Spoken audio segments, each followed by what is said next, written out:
தகவல் பெருசாக வாட்ஸ்அப்பில் எல்லா சமூக ஊடகங்களில் பயங்கரமாக பரவணும்.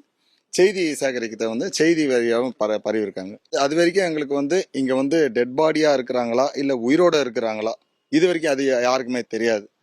கூடுமானவர்கள் எல்லாருமே உயிரோடு இருந்தால் நல்லா இருக்குன்ற மாதிரி தான் நினச்சிட்டு இருந்தாங்க. கடைசியில் பார்க்கும்போது நைட்டு மிட் நைட் ஒரு 12:30 ஆயிடுச்சு. அவங்க தேசிய மீட்பு அவங்க பார்க்கும்போது என்ன ஆச்சு, டபா டபா டப்பான்னு சவுண்டு கேட்டுச்சு. ஏம்மா நாங்கள் எல்லாம் செய்தி சேகரிக்க இங்கே தான் நின்று இருந்தோம். சவுண்டு கேட்டவொன்னு தெரிச்சு ஓடணும் நாங்கள் எல்லாருமே, திருப்பி ஏதாவது பாறை விழுதான்னு சொல்லிட்டு. ஆனால் இங்கே அந்த பாறை விழல. 2வது இடத்துல ஒரு நிலச்சரிவு ஏற்படுது. இங்கேருந்து ஒரு 800 மீட்டர் தள்ளி. அவங்களுக்கு ஒன்றும் புரியல. சரி என்ன தான் பண்ணலாம் அதுக்குன்னு. எதுவுமே கிடையாது. பலத்த மழை. மறுநாள் காலையில் 7 மணிக்கு இங்கே தேசிய மீட்பு ஒர்க் பண்ண ஆரம்பிக்கிறாங்க. ஒர்க் பண்ண ஆரம்பித்த உடனே செய்தியாளர்கள்லாம் தூரத்தான் நிற்க வைக்கிறாங்க. அதுக்கப்புறம் கையில் தோண்டி பார்க்குறாங்க, தோண்ட முடியல.